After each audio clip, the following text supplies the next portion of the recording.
Seja muito bem-vindo à nossa escola bíblica online. Nós adotamos a revista Compromisso, esta que se encontra em minhas mãos, que é da Convicção Editora. Vamos falar sobre um assunto pertinente, o profeta Oséias. Todavia, nós não vamos lidar hoje com a lição de número 1 em relação ao teor da revista, conforme a página 10 até 13, cujo tema é Uma Difícil Chamada, com base em Oséias capítulo 1, 2 e 3. Nós vamos trabalhar tão somente de uma forma introdutória o livro do profeta Oséias. E quando a gente lida com esta situação, vamos entender que Oséias foi um dos quatro profetas escritores, profetas cujas profecias foram escritas e preservadas para nós na Bíblia Sagrada, que viveu no oitavo século antes de Cristo. E quais são estes profetas? Bom, por ordem cronológica são Amós, Oséias, Miqueias e Isaías. Quando a gente fala ordem cronológica no Antigo Testamento, são datas aproximadas, nem sempre exatas. Dito isto, a gente pode informar algo importante. Eles viveram em épocas de relativa abundância, havia muita riqueza, um período próspero, tanto para o Reino do Sul quanto para o Reino do Norte. Essa riqueza, entretanto, não era compartilhada. Os ricos e poderosos ficavam cada vez mais poderosos, mais ricos, às custas de quem? Dos pobres. É semelhante a uma música brasileira, décadas atrás, que dizia: o rico cada vez fica mais rico e o pobre cada vez fica mais pobre. É algo que ocorre não apenas nos tempos atuais, mas cá entre nós, desde que o mundo é mundo. Quando a gente vai para a análise desse período, vamos observar que todos os profetas mencionados aqui agora há pouco, tanto Amós, Oséias, Isaías e Miqueias, vivendo naquele período, o oitavo século antes de Cristo, eles exortaram a uma mudança de situação, porque eles foram contra aquilo que estava ocorrendo. Os ricos cada vez mais e mais se enriquecendo às custas dos pobres. Acontece que, como profetas da parte de Deus, eles tinham ênfases diferentes. Vou dar um exemplo aqui. Amós, a ênfase dele era no tocante à injustiça social. Já em relação ao profeta Oséias, que nós estamos analisando, ele ressalta a questão da infidelidade do povo em relação a Deus por causa de sua idolatria. Quando a gente se detém um pouco mais sobre o profeta Oséias, vamos observar que, embora não saibamos muitos detalhes da vida dele, nós temos a informação, palavra do Senhor, que veio a Oséias, filho de Beri, mas só tem um nome. Nós não temos mais detalhes, nuances sobre o profeta. Agora, suas circunstâncias foram de extrema importância para levar a Israel o significado de sua mensagem. Agora a gente vai se contextualizar dentro do livro de Oséias. Oséias, ele se casou com Gomer, uma mulher que acabou sendo como o povo de Israel, infiel. Israel havia sido infiel, Gomer de igual modo em relação a Oséias. Ela o deixou por outra pessoa e, ao fazê-lo, forneceu um retrato exato do povo de Israel que abandonara a Deus. Para quê? Para seguir a outros deuses. Deus estabeleceu uma aliança, mas o povo não cumpriu. E Deus, então, faz algo em relação ao povo para chamar a atenção, e nós vamos observar que Oséias, entretanto, ele foi ordenado a trazer de volta a sua esposa, fornecendo assim um recurso, digamos assim, visual, poderoso para a mensagem que Deus tinha para o seu povo. No capítulo 1, vai dizer que o povo havia pecado, deveria ser punido, mas Deus traria de volta para ele e restauraria o relacionamento. A Gomer trai Oséias e Deus ordena que ele volte para ela após essa traição. Oséias e a sua esposa Gomer tiveram três filhos e a cada um deles foi dado um nome profético: Jezreel, desfavorecida e não meu povo. A gente vai comentar em outro momento sobre os nomes dos filhos. Mas juntos eles falam do quê? Falam do juízo de Deus.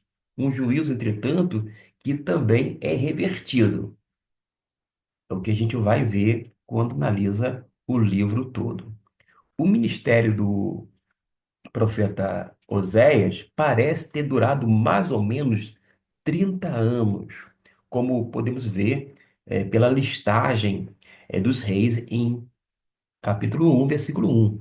A palavra do Senhor que veio a Oséias, filho de Beeri, nos dias de Uzias, Jotão, Acais e Ezequias, reis de Judá, e nos dias de Jeroboão, filho de Joás, rei de Israel. Ou seja, quando você faz a conta desses reinados, dá aproximadamente 30 anos, e provavelmente ele recebeu o seu chamado profético lá por volta de 760 anos antes de Cristo, perto do final do reino de Jeroboão, conforme está nessa parte final do versículo de número 1.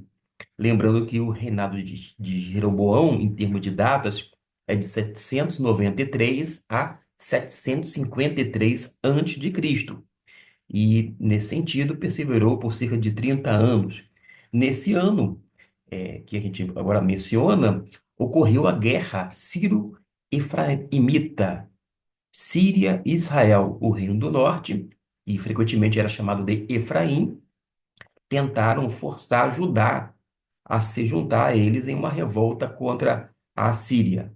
Judá, por sua vez, recusou e apelou à Síria, que sem maiores dificuldades liquidou tanto a Síria como Israel. E pode ser que Oséias tenha profetizado quase até a época da queda de Samaria. Se isto ocorreu, foi no ano 722 antes de Cristo. Vamos agora para o contexto histórico, a fim de entender o livro do profeta Isaías. Durante a primeira parte do oitavo século antes de Cristo, as grandes potências do mundo de então conhecido exerciam influências. Nós temos, por exemplo, a Síria, a Babilônia, que tinham seus interesses voltados para outras regiões, e até mesmo o Egito, que estava relativamente fraco, quando a gente analisa, né, essa questão cronológica, geográfica, política da época, mas isso permitiu que os estados menores da Palestina se expandissem e se engajassem livremente no comércio.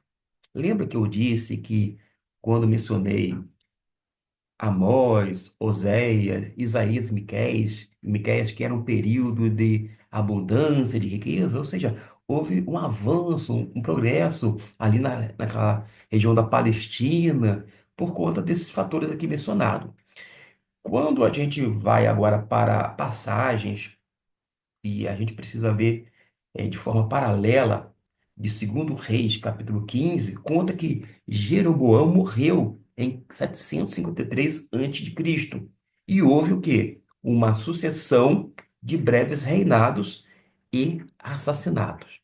Para você ter uma ideia, o filho de Jeroboão, Zacarias, não é o profeta de Judá, não, mas o filho mesmo de Jeroboão, cujo nome também era Zacarias, foi assassinado por Salum, que por sua vez foi assassinado por Menahem, ou seja, o filho de Menahem, Pecaias, ou algumas versões vai dizer Pecaías, o sucedeu, mas depois de mais ou menos que uns 2 anos, foi assassinado por Peca, ou Peca, que por seu turno foi assassinado por Oséias. Lembrando que Oséias não se refere aqui ao profeta em questão que está sendo analisado. A passagem de Oséias capítulo 1, versículo 1, não faz referência a esses reis que eu mencionei aqui, embora tenha sido contemporâneos dos reis de Judá ali mencionados. Isso se deve, talvez, à pouca importância desses reis que eu acabei de citar. Os reis de Judá foram Azarias, também conhecido como Uzias. Às vezes na sua versão está como Uzias. Teve outros reis como Jotão, Acais e Ezequias. Observe que temos datas diversas. E essas datas se sobrepõem umas às outras. Isso se deve ao fato de que esses reis terem adotado um sistema de corregências. Ou seja, o filho do rei era nomeado corregente antes da morte do rei. E isso servia para tornar a sucessão mais tranquila e menos vulnerável a levantes e tentativas de golpes. O contexto religioso, depois de ver o contexto histórico nessa questão de reinado, é que Osés vai profetizar um reflexo em muitas partes do livro. O povo de Israel, sob a liderança de Josué, lá atrás, tinha conquistado o quê? A terra prometida, a terra de Canaã. Mas havia falhado em destruir os povos que ali tinham sido estabelecidos. E esses povos, ou seja, os seus descendentes e a sua religião, continuaram a existir. Os cananeus adoravam a muitos deuses, sendo Baal, muito conhecido, o principal de todos eles. E de acordo com um mito muito difundido naquele período, ele foi assassinado por Mot, deus do verão e da seca, mas ressuscitou dos mortos após a deusa Anate vingar o seu assassinato. Essa morte, segundo esse mito, e juntamente com a ressurreição, refletia o ciclo anual das estações. Aí a gente entende, dentro daquele contexto, que a religião dos cananeus se destinava à fertilidade, à terra, não dava valor elevado à questão da moral. E nos templos, os homens podiam adorar a Baal e estimulá-los nos atos de fertilidade ao ter relações sexuais com as prostitutas cultuais que residiam nesses templos. Havia prostituição cultica, orgias e etc e tal, porque, como eu disse, as divindades cananeias, e de uma forma específica, não tinha esse apego à questão moral. E o que esperava, então, de Israel? Ora, uma coisa óbvia, que adorasse um único Deus, Deus somente. Deus vai no Egito, tira o povo de Israel de lá, escolhe, estabelece uma aliança. Não é um acordo de duas partes, ao contrário.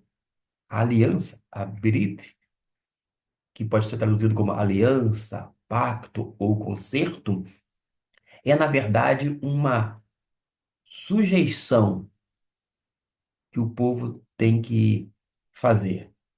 Porque a Berite trata-se de uma imposição. O Deus que foi lá, tirou, escolheu o povo, ele impõe as suas leis ao povo. Não é, como eu disse agora há pouco, um acordo entre duas partes. É uma imposição da parte de Deus. Ele estabelece as suas leis, os seus decretos, os seus juízos, os seus preceitos. E por conta disto, o povo se vê obrigado, isso mesmo, obrigado a cumprir as leis. Eles precisam se sujeitar. E esperava-se isso em relação a atuação de Deus no passado, a escolha, o amor, a previdência, a providência de Deus, entre outras coisas. Mas esperava-se que Israel adorasse ao único Deus, o Senhor, que não tinha nenhuma deusa companheira, e ele não podia, inclusive, ser manipulado por rituais, mas antes exigia, sim, uma rigorosa obediência. Ou você obedece ou não obedece, não existe meio termo. E as duas religiões eram claramente incompatíveis, numa referência à religião cananeia e à religião, vou chamar aqui, israelita. Acontece que o povo de Deus tentou misturá-las. É o que a gente vai observar quando lemos 1 Reis, capítulo 18, versículo de número 21. O texto de Oséias, como livro profético, é um dos mais difíceis do Antigo Testamento. Ele parece ter sofrido um processo que foi copiado por várias gerações de escribas. E frequentemente, portanto, não podemos ter a certeza do significado detalhado de uma determinada passagem. Não obstante, o seu ensinamento geral raramente deixa dúvidas. Basta simplesmente que nos contentemos com uma precisão menor que é a desejável. Mas qual é a teologia de Oséias? Bom, a mensagem básica de Oséias é que Deus ama a Israel. Entretanto, contudo, todavia, o povo de Israel pecou tão gravemente que ele é forçado a puni-lo. Deus não passa a mão na cabeça do seu povo, o povo eleito, nação santa, nada disto. Mas Deus não desiste do povo. E ele fala que vai restaurar novamente. E Oséias vai empregar um grande número de grandes imagens de impacto, a fim de permitir que os seus ouvintes percebam o que ele está dizendo. O profeta Oséias ressalta, tanto quanto possível, que somente um Deus para Israel basta, que eles não precisam ter várias divindades, nada disto. O Senhor é suficiente, digamos assim. Esta era a mensagem, além de ser único, sobretudo. Não há uma forma de, de ter deuses no meio do povo de Deus. Osés vai destacar a gravidade desse erro, né? Dessa má escolha por parte de Israel, e vai remover a bênção que lidera a Israel, até que Israel perceba que a verdadeira fonte de bênção reside em Deus, no Deus da aliança. Vai ter privação, mas finalmente Deus eh, vai restaurar o povo e o povo vai então retornar para Deus. A aliança de Deus com Israel é a base, na verdade, da mensagem de Oséias, porque Deus escolheu Abraão e seus descendentes para ser o seu povo. E esse povo entrou, em um relacionamento exclusivo com ele, algo que é expresso por diversas vezes na Bíblia. Várias vezes vai dizer: e eles serão o meu povo, e eu serei o seu Deus. E em Oséias, a palavra aliança ocorre somente no capítulo 2, no versículo de número 18. Eu vou projetar esse texto para que você possa acompanhar junto comigo. 2, versículo de número 18. Naquele dia fareis por ele alianças com as feras do campo e com as aves do céu e com os répteis da terra, e da terra tirarei o arco e a espada e a guerra, e os farei deitar em segurança. Mas também vai aparecer no capítulo de número 6, versículo 7 e 8, versículo 1. Mas são feitas muitas alusões a ela. Mas o nome do terceiro filho, por exemplo, de Oséias, não meu povo, que é não meu povo, o significado, carrega em si o significado do juízo mais sério possível, que é a quebra da aliança e a rejeição de Israel como povo de Deus. E Oséias vai se referir frequentemente Há fatos recentes da história da nação, quando Deus libertou Israel do Egito, fez dele o seu povo. E é interessante que ele não faz referências aos fatos elementares acerca da libertação, tipo o Êxodo. Não fala sobre a travessia no Mar Vermelho, mas as implicações pessoais desses fatos. O que que isso nos leva? A uma declaração necessária acerca de algo singular em relação a quem? A Deus. A singularidade do Senhor. Somente Ele é Deus. E Ele tem o poder de ferir ou restaurar. Pensemos seriamente nisto. Somente Deus é o Senhor, porque Ele é Deus, e Ele tem o poder de ferir, mas também de restaurar. Portanto, seria sábio aqui o povo de Israel se comprometer somente com quem? Somente com o Senhor da aliança. As consequências de se afastar eh, de Deus são graves, mas há, lá no final, um gracioso convite para que o povo retorne ao Deus amoroso que primeiro os escolheu, tirou do Egito e os escolheu para ser povo seu e Deus ser deles. O profeta ele vai usar muitas referências, meus irmãos, e comparações a fim de levar suas mensagens ao povo de Deus.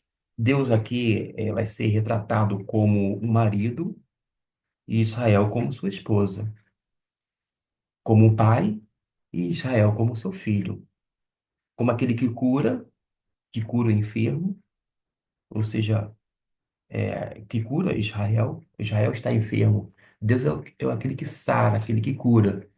E quem é que está enfermo? É o seu povo. E também descrito como um passarinheiro, Israel como os pássaros capturados em sua rede. É também comparado um leão a um leopardo, a uma ursa e ao orvalho, a alva, a chuva serôdia e a um cipreste verde. E mesmo a traça e a podridão, conforme o capítulo 5, versículo 12. São muitas imagens, e há outras imagens usadas para Israel, que são de uma novilha. Israel é mencionado, ora, como uma videira e do vinho, de uvas e figos, mencionado como o lírio, uma oliveira, há um cedro do Líbano. São várias e múltiplas imagens que a gente vai observar dentro da teologia de Oséias a partir do livro do profeta. Que Deus possa abençoar ricamente a sua vida, mas eu gostaria de terminar fazendo com que você tivesse uma noção do capítulo 1 até o capítulo 3, os assuntos. Vou aqui passar uma informação. Do capítulo 1 até o capítulo 3, tem o casamento de Oséias e a sua mensagem. Do versículo 2 até o 3, Oséias se casa em obediência às instruções de Deus. Versículo 4 até o 9, do primeiro capítulo ainda, três filhos têm nomes proféticos. Versículo 10 até o capítulo 2, versículo 1, tem uma promessa posterior ao juízo, que é, na verdade, um vislumbre de um futuro mais brilhante. No capítulo 2, do versículo 2 até o 13, uma profecia do juízo, o castigo de Israel à esposa infiel. Capítulo 12, 2, 14 até o 23, uma promessa que seguirá o juízo. E que promessa é essa? Há um cortejo de volta à esposa fiel. Já, para fechar, o capítulo 3, versículo 1 até o 5, Oséias toma uma mulher para que seja sua esposa novamente. Com base nisto, você já vai ter maiores condições de assimilar mais e mais o conteúdo da lição de número um, uma difícil chamada. Como você vê, a importância desse contexto histórico, contexto religioso, algumas informações de datas, dos reis, da teologia, do texto de Osés, para compreender cada vez mais e mais a palavra do Senhor. Deus abençoe rica e abundantemente a sua vida.